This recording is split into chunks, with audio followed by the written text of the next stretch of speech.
Cười ba cưng cái man, cười cái con, cười cái man, cười ba cưng cái man cười cái con, cười cái ba cưng cái, mỏi quá hả con, lười quá đi.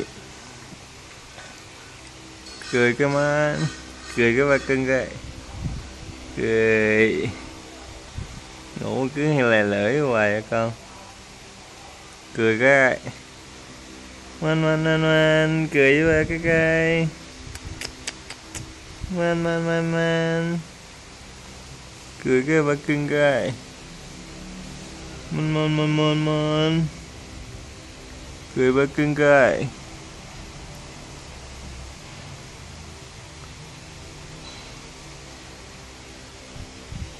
man cười cái man cười với ba cái làm mà thấy ghét hoài.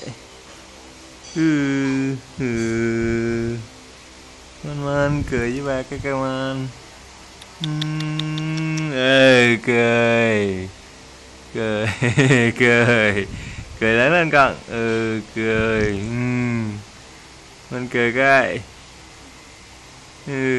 man ngoan quá ta, biết nghe lời quá ta, khi cười là cười phải không con? Man cười cái con.